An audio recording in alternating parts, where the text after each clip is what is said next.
Am I on? I guess I am. Hello, friends. Let me get this camera pointed in the right direction. I've got it raised up at a high angle so that you won't get nothing but glare. Okay, a portrait I started last week. Some of you watched me do this. You can go back and watch. I was given a photograph. This is unusual. I'm doing a wedding portrait from a photograph. Here's the photograph I am working from. And I did an acrylic underpainting and roughed it in, and then have nearly finished it in oils. Just a little bit I need to work on the features. But before I do that, I'm going to go ahead and, since it's all dry, and it gives me the opportunity to do a glazes over the whole thing. And you might rightly say, well, why are you doing glazes over the whole thing? The main reason is, and forgive the affected tone, but the real reason is because there ain't a color made that don't look better with something else on top of it. Okay? That's just for some reason my way of saying that transparent colors are always better looking than opaque colors. Now, a combination of some opaque and some transparent, of course, is more variety. So variety is better than any single issue, single element.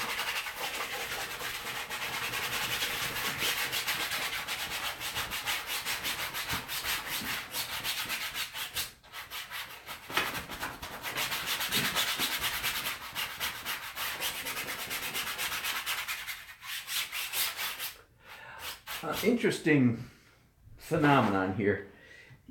Looking at this photograph, the flesh tones, let me see if I can let you see this up close. The flesh tones in this photograph are remarkably neutral. Remarkably neutral. The man has a slight pink cast, but they're both quite neutral. And I was thinking earlier today, sometimes it helps to know who you're painting for. This painting, as it is right now, would not get me into any Oil Painters of America competition. It would not get me into any Portrait Society of America competition. I mean, I wouldn't even get in, let alone win anything. I wouldn't even get to be accepted into the show for a number of reasons. One is it's obviously done from a photograph, so I lose points. And you say, why? How? If you don't know, why is it obvious that it was done from a photograph? Well, let me put it this way. It's obvious I didn't have my models stand here like this, because they're obviously not standing. They're obviously in motion, right? Plus they're smiling, blah, blah, blah, blah, blah. So it's from a photograph. And of course you lose points with the big dogs or with the snobs. You lose points if you're painting from a photograph.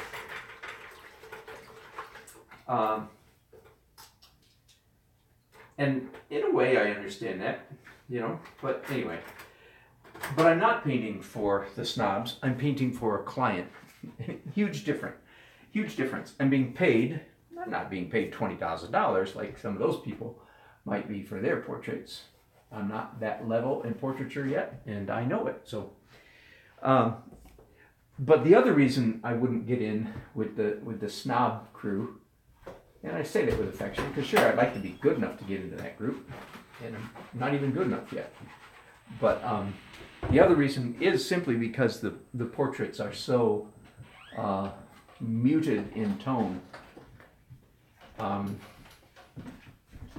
go in here now very carefully and lift out some light areas on both faces.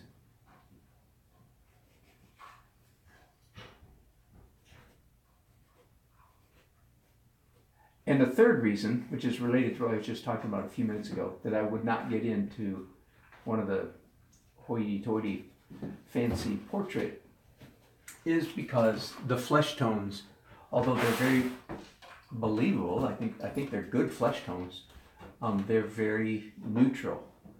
There's no no green and blue in these faces. So I lose points for yet another reason. Number one, obviously done from a photograph. Number two, muted flesh tones. I was going to say number three and I forgot what it was. But anyway, but all that really doesn't matter terribly much because I'm not doing it for those people. I'm doing it for a client, and it helps to know who you're painting for.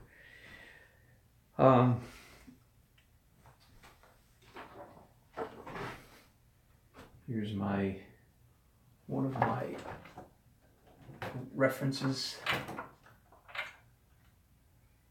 And to the point now, I believe, where I just want to get some of the major lines. I don't want to do an awful lot to this background. I want to do a little bit, but not a terrible amount. I want to keep it rather abstract. I don't want it terribly realistic. It would not serve my purposes. And I talked to my client a little bit when I met with the mother of the bride, which is who I'm doing this for. It's a surprise for the 1-year anniversary of this couple. And I tried to point out to her that my painting was going to be painterly, that I was not, she had seen my work, and I just wanted to make sure that she understood that I'm not going for photographic realism, that I'll have brushstrokes in it. She seemed good with that, so I'm hoping that will be the case. Frankly, I quite like the rather abstract background that I have here. And if you missed me starting this painting last week, which probably most of you did, I did something very unusual. The very first thing that I did was I took a rag in acrylics. I took a couple of rags, doused in acrylic, a neutral colored, neutral gray-brown acrylic paint, and I made large abstract swooshes, marks on the canvas. And this is the most obvious part. Here's one mark here, whoosh, and here's another one here, down to here. And I was explaining at the time that it's a new trick that I'm playing around with in painting, of laying down an abstract shape with lots of energy that has virtually nothing to do with the image, but it instead responds, reacts to, interacts, that's the word, it interacts with the image. So in fact, here's the vertical shapes, and the shape that I made was essentially an X low on the canvas. And I'm happy to say that I'm quite happy with how that is looking, especially down here. I'm going to diminish some of this drippiness and splashiness just a little bit, but I don't want to lose it because I feel like that really is giving a pleasant energy. Without that, I think this painting would actually be a little bit too stiff and stilted. And ladies and gentlemen, we do not like stiff and stilted paintings, do we? So I'm saying to myself, that worked out pretty well. It's a new strategy for me, and I'm quite happy with how it turned out. Now, this guy's suit needs a lot of work. I mean, the shape is right, but the color is awful. So I'm going to mix up some dark black. If you've watched me often, you've heard me talk about one of my favorite colors is dark black. It's a combination of outside red, which is a reddish brown, orangish brown like burnt sienna, and ultramarine. At least that's most common for me. That is my most common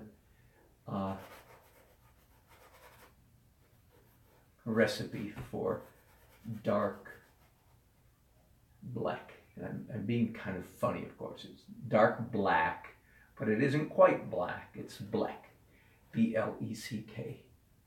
And it's ultramarine and oxide red mixed to get a very dark color. Mixed with a little bit of liquid, so it's even more transparent than normal. And yeah, what is mostly needed here is just the darkness in his tux. He, of course, is wearing a black tux, and she is wearing a white wedding dress. And the strategy that I just showed you a minute ago, where I did a thin glaze over the whole dress, is a really good strategy for rendering anything that is white. Of course, you don't want the white thing to be white. You want it to have many subtle color shifts in it. And one of the best ways to do that is to paint it in layers. And so right now this is several layers of color, a little bit of, tiny bit of lavender, pale purple and blue down here, warm colors up here. And again, I just put a very thin layer of oxide red over the whole dress. So I have, like on a, if 0 is white, if pure white is a 0 on a color scale, right now the dress is about a 2, maybe even a 3 in areas. That means I've got 3, 2, 1, 0. I've got several layers that I can get lighter on top of this underpainting to create the illusion of a white dress in an environment where light is hitting it and creating a number of interesting variations. I remember a couple years ago I was doing a fire truck painting. I was on location doing a painting of a fire truck in a exhibition hall. It was indoors, and a part of the fire truck was red, of course, but part of it was white. And I really had a lot of fun creating the illusion of a white fire truck with lights reflecting on it. So obviously, if you painted the truck white, you can't get any whiter to represent the sparkle of lights. But this truck had lots of sparkle in it, which means that not much of the white fire truck was actually white. Only the tiny bits of points of light that represented the reflection of lights. That's the only part that was white. Same thing with this dress. Very little of it will be white. It'll all be varying shades of 1 and 2 values.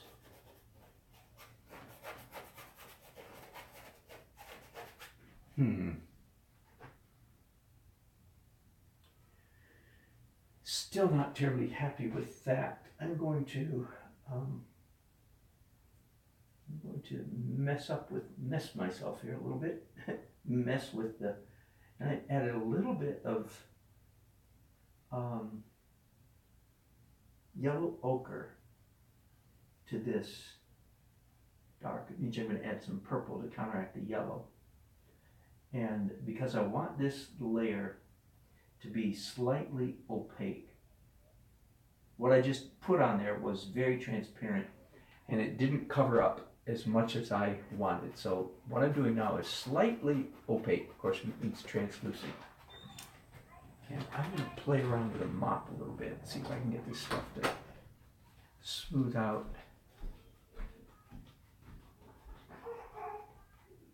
Yeah.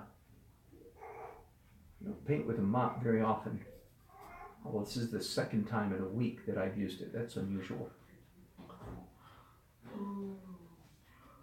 I'm doing it because this tux here, this black has entirely, you probably can't see it, but it has too much energy in it. Too much brush stroke. Too much interesting mark. And I need to push it back a little bit.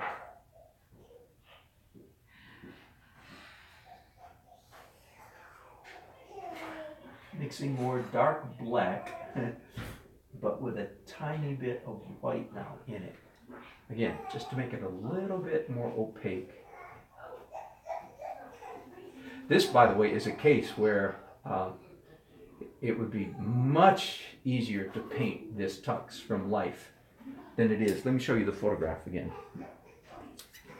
Here's the photograph, and this is one of the bad things about photography, is blacks go black and whites go white. In other words, in a photograph, the tux is almost perfectly black, which in real life it would not have been. In real life, I would be seeing a much wider variety of values in this fabric. But the photograph doesn't show that to me, so I'm having to make up.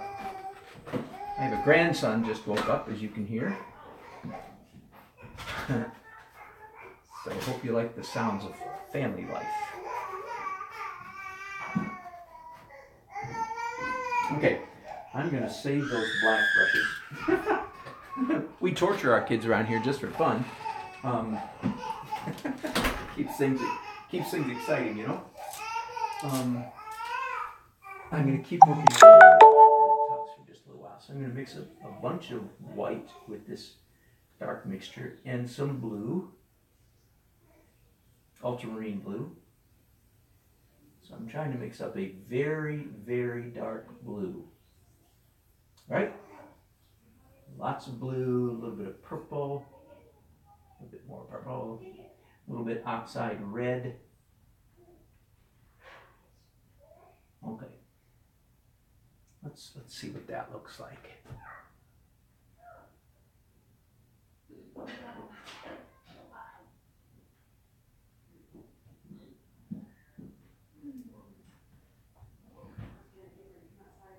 I think I can afford to go slightly lighter. That would be nice. Okay, this is a place for some nice brushwork. At this point, the strokes themselves are almost more important than the realism. The realism has to be there, but the strokes are even more important. The strokes have to be pleasant. Why?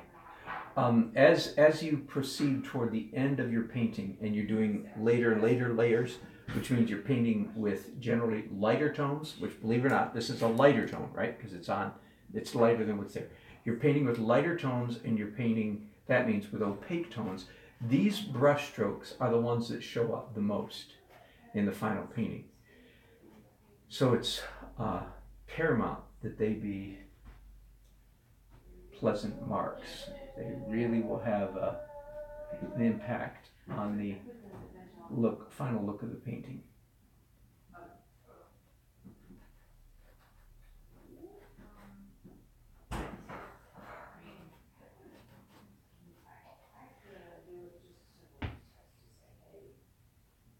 I was quite happy with the brushwork on my figures, especially the skin of the lady's chest.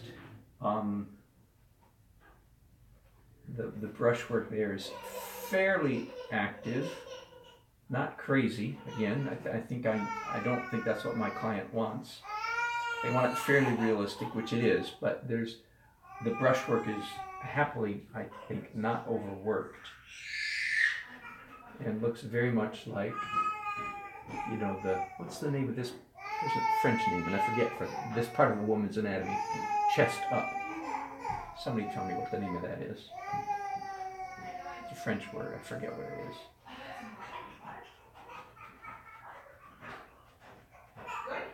Anyway, whatever it is, I was fairly happy with the feel of that. Okay. I'm taking some of this dark blue and going in and touching up some of the black areas, just to, anyway, that's all. I think I'm going to stop there for now, and I'll bring you in a little bit later, maybe, when I begin doing her dress. Okay, thanks for watching. Hope that's fun. Hope it's helpful.